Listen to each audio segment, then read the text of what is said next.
प्रदेश हमारा का वक्त हुआ है। नमस्कार, आपके साथ में रविंद्र सिंह। शुरुआत 4 आज की दिन की बड़ी खबरों से करते हैं। हेडलाइंस तो आपने देखी, लेकिन संक्षेप में पहले बता देते हैं आज दिन की महत्वपूर्ण खबरें जो सुर्खियों में छाई रही। पहली बड़ी खबर पीएम नरेंद्र मोदी के दौरे से जुड़ी है।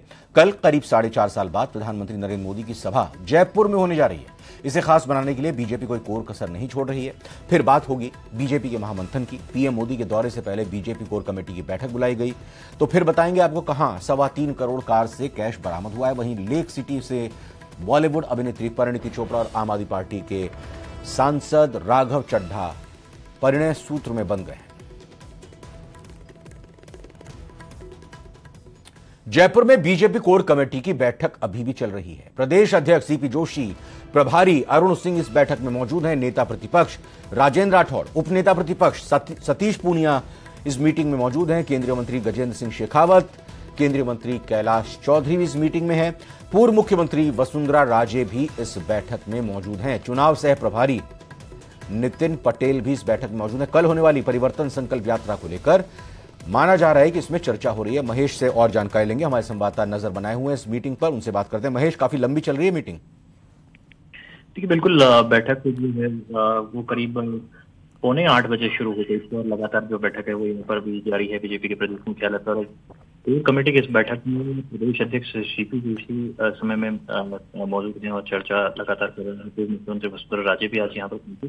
पिछली बैठक में वसुंधरा राजे नहीं थी, लेकिन इस बैठक में यहाँ पर वो शामिल रही है। तो ऐसे में माना जा सकता है कि कोई गंभीर मंत्रणा जो कल होने वाली जो प्रधानमंत्री की सभा है उसे लेकर के चल रही है और इसे ऐतिहासिक बनाने की कोशिश है। बैठक में ये चीजें सामने आई है कि जिस तरह से जो खबर आई है उसमें एक ऐतिहासिक रूप जो है वो इसे दिया जाना है और कहीं न कहीं इसे एक भाजपा सरकार बनाने के लिए एक नींव के तौर पर जो है इस सभा को देखा जा रहा है। लाखों की तादाद में भीड़ जुटाने की जो बात है वो यहाँ पर की गई है। उससे लेकर के किस तरह का जो मैनेजमेंट है कल वो रहेगा और उससे लेकर जो अलग अलग जिम्मेदारियां दी गई है उसकी मॉनिटरिंग भी जो है वो बैठक में यहाँ पर की गई है।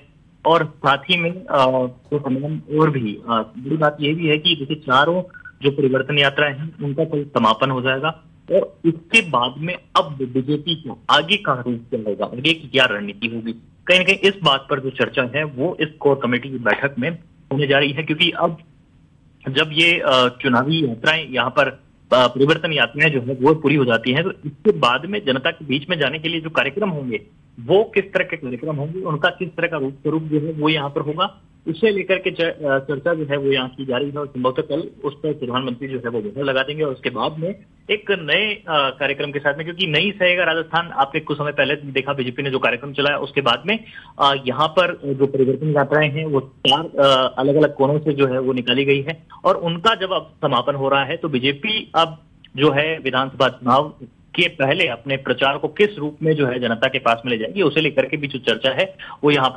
जो चल रही है, जिसके अंदर प्रदेश चुनाव प्रभारी प्रहलाद जोशी मौजूद हैं। उन्होंने जो है इस बैठक में जाने से पहले यही कहा है कि ये राज्य में बीजेपी की जो सरकार है वो वापस से कैसे आए उस बात को लेकर के ये इस दिशा में जो नींव की ईंट है वो इसे माना जा सकता है। तो कल की सभा बहुत महत्वपूर्ण रहेगी और इसी पर कोर कमेटी आधारित। जी, आज की इस मीटिंग से पहले गजेंद्र सिंह शेखावत जो घर जाकर मिले वसुंधरा राजे के, वो भी बड़ा चर्चा का विषय रहा। कुछ निकल कर बात आई क्या? क्योंकि पिछली कोर कमेटी की मीटिंग में वसुंधरा नहीं थी लेकिन आज पहुंची हैं जो गजेंद्र सिंह से मुलाकात हुई उसके बाद। देखिए, बिल्कुल ये ठीक कहा आपने कि जिस तरह से आज इस बैठक से कुछ देर पहले दोनों की मुलाकात हुई, सिविल लाइन पहुंचे थे कुछ गजेंद्र सिंह और वहां पर जाकर के उन्होंने कई देर तक जो है बातचीत की और उसके बाद में पूर्व मुख्यमंत्री वसुंधरा राजे का यहाँ पर बीजेपी मुख्यालय पर पहुंचना और बैठक में भाग लेना, तो कुल मिलकर के एकजुटता का जो मैसेज है वो देने की यहाँ पर कोशिश बीजेपी की तरफ से की गई है। कहा गया है कि किसी भी तरह के जो मनमुटाव है वो भले ही एक तरफा रखे जाए, किसी अगर कोई ये बात सोचता भी है कि किस तरह के जो बात है उसको यहाँ पर सामने नहीं लाया जाए और एकजुटता जो है वो पार्टी को भी दिखानी है इस मुकाम में, क्योंकि अब चुनाव में जाना है और ऐसे में सभी लोगों में एक संदेश पार्टी को देना है कि सब लोग जो है इस प्लेटफॉर्म पर मौजूद हैं और प्रधानमंत्री के चेहरे पर जो ये चुनाव है वो लड़ा जा रहा है, क्योंकि किसी का फेस जो है वो भी यहाँ पर तय नहीं किया गया है। हालांकि ये बात सही है कि वसुंधरा राजे के जो समर्थक हैं वो लंबे समय से ये चाहते रहे हैं कि उनका फेस जो है वो डिक्लेयर हो या फिर उनके खेमे को कोई एक पॉजिटिव संकेत दिया जाए। लेकिन अब इस मायने में कि कल की जो सभा है वो इंपॉर्टेंट रहेगी कि किस तरह के प्रधानमंत्री द्वारा जो संकेत दिए जाते हैं। हमारी बात यही है कि ये अभी तक नहीं बताया गया कि यहाँ पर जो राजस्थान की राजनीति में इस बार जो चुनाव है वो किसके फेस पर बीजेपी यहाँ लड़ने जा रही है। लेकिन कल की जो सभा है इस लिहाज से महत्वपूर्ण मानी जा रही है कि उसमें कोई संकेत पॉलिटिकली जो इंडिकेशन है वो यहाँ पर मिलता है। महेश, बहुत बहुत धन्यवाद आपका इस खबर पर जानकारी देने के लिए, बहुत बहुत शुक्रिया। और अब बात प्रदेश में प्रधानमंत्री नरेंद्र मोदी के कल के दौरे की। कल करीब 4.5 साल बाद प्रधानमंत्री नरेंद्र मोदी की सभा राजधानी जयपुर में होने जा रही है और इसे खास बनाने के लिए बीजेपी कोई कोर कसर नहीं छोड़ रही है। मोदी के स्वागत से लेकर विदाई तक हर मौके को खास बनाया जा रहा है। मोदी इस दौरान पंडित दीनदयाल उपाध्याय की जन्मस्थली धानक्या भी जाएंगे। इससे पहले पिछले लोकसभा चुनावों के मद्देनजर पीएम मोदी की जयपुर में 1 मई 2019 को सभा हुई थी। सोमवार को जयपुर की दादिया पंचायत यानी सांगानेर में मोदी की यह सभा होगी। जयपुर में होने वाली पीएम मोदी की सभा में मंच संचालन से लेकर पंडाल की सभी व्यवस्थाएं महिलाएं संभालेंगी। ऐसा करके जयपुर में महिलाओं द्वारा नारी शक्ति वंदन विधेयक को लेकर पीएम मोदी का आभार जताया जाएगा। बीजेपी सूत्रों के मुताबिक पीएम मोदी की सभा के बाद दिल्ली में राजस्थान को लेकर बीजेपी की केंद्रीय चुनाव समिति की बैठक संभावित है। इसके बाद पार्टी पहली सूची जारी कर सकती है। 1000 से ज्यादा किलोमीटर ये यात्रा चली। केंद्र के नेताओं ने भी इसमें सहभागिता की और जनता का भी अपार समर्थन मिला। जगह जगह, कई जगह मैं भी था, नारायण पंचारिया जी भी कई जगह थे, भजनलाल जी भी थे, नितिन भाई पटेल भी थे। हमने देखा कि अपार जनसमूह उमड़ रहा था यात्रा में। समापन कल होगा, प्रधानमंत्री जी आएंगे। परिवर्तन यात्रा की शुरुआत की, आगाज किया और उसमें हमारे राष्ट्रीय अध्यक्ष आदरणीय जेपी नड्डा जी, गृह मंत्री आदरणीय अमित शाह जी, रक्षा मंत्री माननीय राजनाथ सिंह जी और हमारे सड़क परिवहन मंत्री आदरणीय नितिन गडकरी जी, इन चारों यात्राओं में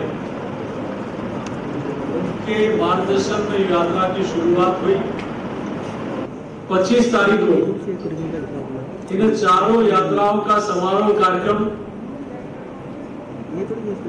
जयपुर जिले में होगा। वाटिका गांव के पास देश ने दुनिया के सबसे लोकप्रिय नेता, जिन्होंने मां भारती का वैभव पूरी दुनिया में बढ़ाने का, मान बढ़ाने का काम किया। आज दुनिया के ताकतवर देशों के राष्ट्राध्यक्ष कोई मिलने आ रहा है, कोई उनको बॉस कह रहा है, कोई उनके चरण छू रहा है। भारत की बढ़ती ताकत और स्वीकार्यता दर्शाता है कि कोई जमाना था तब दुनिया की भारत सुनता था, आज भारत बोलता है और दुनिया सुनती है। मुख्यमंत्री अशोक गहलोत ने आज शाम राज्यपाल कलराज मिश्र से राजभवन में शिष्टाचार मुलाकात की है। दोनों के बीच कई अहम मसलों पर चर्चा हुई। चुनाव में आचार संहिता लगने से पहले दोनों की मुलाकात को खासा महत्वपूर्ण माना जा रहा है। इस दौरान मुख्यमंत्री अशोक गहलोत ने राज्यपाल कलराज मिश्र को प्रदेश में आधारभूत ढांचे के विकास को लेकर चलाई जा रही परियोजनाओं और सरकार की लोक कल्याणकारी योजनाओं के बारे में भी जानकारी दी। साथ ही उच्च शिक्षा और आदिवासी इलाकों में सरकार की ओर से किए जा रहे विकास कार्यों के बारे में भी दोनों में विस्तार से चर्चा हुई।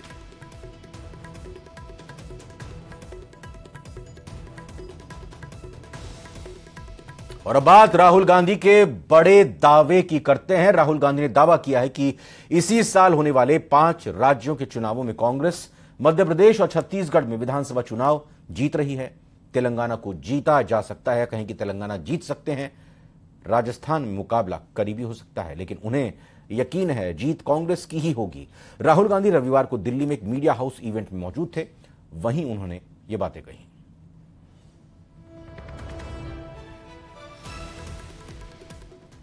Right. We are right now. Right. We are probably winning Telangana. Right. We are certainly winning Madhya Pradesh. We are certainly winning Chhattisgarh. Okay. Rajasthan, we are very close, and we think we'll be able to win. और संसद में महिला आरक्षण विधेयक के पारित होने के बाद राजनीतिक दलों के दरवाजे पर महिला प्रत्याशी की दावेदारी में बढ़ोतरी देखने को मिल रही है। कांग्रेस की टिकट हासिल करने के लिए आधी आबादी पूरी मजबूती के साथ टिकट हासिल करने की कोशिश कर रही है। अपने हक को हासिल करने के लिए महिला नेता पूरे दमदार तरीके से खुद की पैरवी कर रही हैं।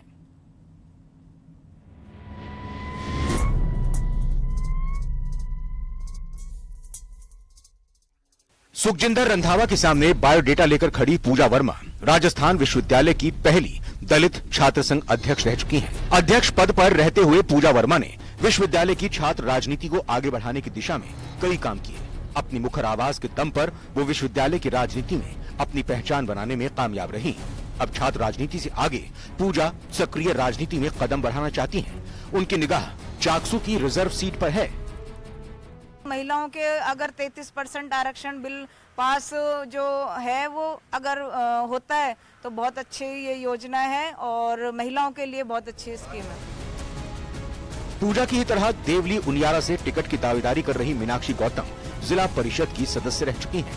साल 2018 के चुनाव में भी उनका नाम प्रमुखता से चला, मगर जातीय समीकरणों की उलझन में इस युवा नेता को टिकट नहीं मिल सका। इस बार दावेदारी मजबूती से पेश कर रही हैं। खुद की जीत के समीकरण गिना रही हैं। वो तो यहाँ तक दावा कर रही हैं कि उन्होंने बीजेपी को उसके ही गढ़ में हराया था, इसीलिए उन्हें नजरअंदाज नहीं किया जा सकता।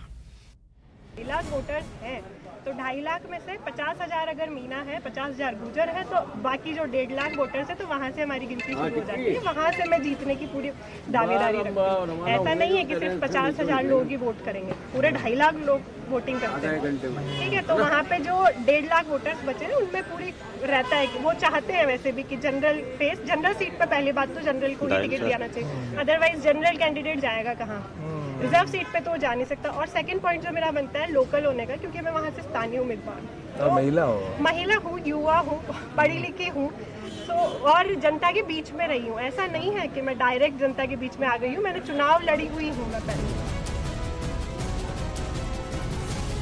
पूजा और मीनाक्षी जैसी दर्जनों महिलाएं कांग्रेस टिकट की दावेदारी कर रही हैं।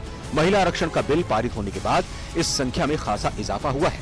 पंचायत राज में जनप्रतिनिधि के रूप में काम कर चुकी महिला नेताओं की उम्मीद तो बहुत ज्यादा बढ़ गई है। आधी आबादी अपने हक और हकूक के लिए चूल्हा चौका छोड़ अपनी सियासी भागीदारी सुनिश्चित करने के लिए पुरुषों के बराबर खड़ी है। उनकी दावेदारी पुरुष दावेदारों के लिए चुनौतियां पेश कर रही है। महिला शक्ति की मजबूत दावेदारी ने बरसों से जमे जमाए खांटी नेताओं की सियासी जमीन हिलाकर रख दी है। पिताजी ने जो समीकरण बनाए थे उसमें सिंधी मुसलमान, बिश्नोई और शेड्यूल कास्ट, इन 3 वोटर्स की मदद से हम जीत सकते हैं आराम से। पिछले 25 साल में हमारी पार्टी वहाँ से सिर्फ एक बार जीत पाई है। यदि सही और योग्य उम्मीदवार और पुराने कांग्रेसी जिन्होंने पार्टी के लिए काम किया है उनको पार्टी यदि टिकट देती है तो वो सीट जरूर निकालती है। मैं एक जिला परिषद सदस्य हूँ, महिला कांग्रेस की जिला अध्यक्ष हूँ, पीसीसी सेक्रेटरी हूँ। मैंने फर्स्ट बार चुनाव लड़ा है जिला परिषद का, जिसके सामने मेरे सामने बीजेपी की विधायक है, जिसको मैंने 5500 वोटों से हराया है। जो जोन था वो 27 साल बाद कांग्रेस बना है, वो बीजेपी का था स्टार्टिंग से। 27 साल बाद मैंने कांग्रेस का बनाया है और कांग्रेस का बोर्ड बनाकर मैं ये विधानसभा पीलीभंगा से तैयारी कर रही हूँ। मेरा मानना है कि एक महिलाओं को टिकट दे।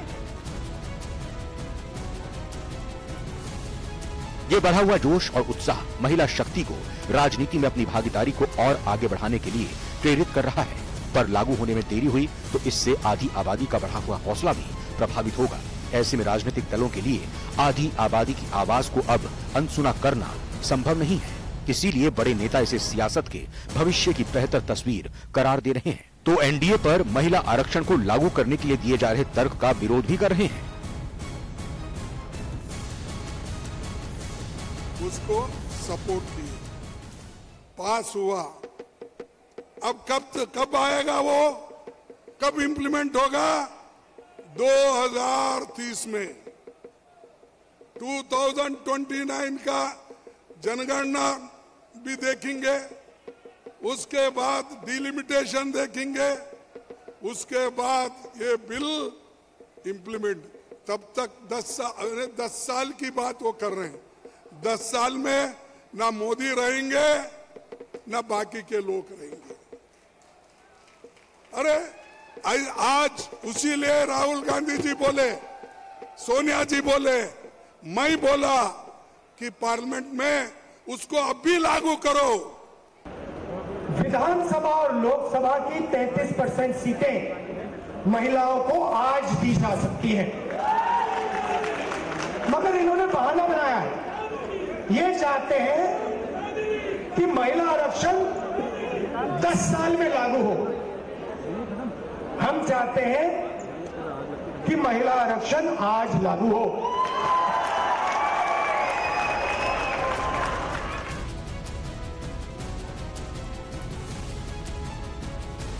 भले ही महिला आरक्षण बिल संसद में पारित हो चुका है, मगर इसके लागू होने में अड़ंगे अभी भी कम नहीं है। कहीं क्रेडिट की लड़ाई है तो कहीं जातिगत जनगणना का पेंच। इन सब के बीच महिला शक्ति के चेहरे पर मुस्कान है और वो अपनी सियासी लड़ाई अब खुद लड़ने को तैयार हो रही है। महिला आरक्षण बिल संसद से पारित हो चुका है, पर यह अमल में कब आएगा ये तो कहना फिलहाल बहुत मुश्किल है। मगर इससे आधी आबादी में नए जोश और उत्साह का संचार हुआ है और उनकी राजनीति में दिलचस्पी खासी बढ़ गई है। इसलिए पार्टी चाहे कांग्रेस हो या बीजेपी, टिकट मांगने के लिए महिला दावेदारों की तादाद काफी बढ़ गई है। यही तो स्वस्थ लोकतंत्र की निशानी है। कैमरा पर्सन दिलीप चेची के साथ बाबूलाल धायल, न्यूज 18 जयपुर। और फिलहाल एक छोटे से ब्रेक का वक्त हुआ है, लौट कर आते हैं और खबरों के साथ।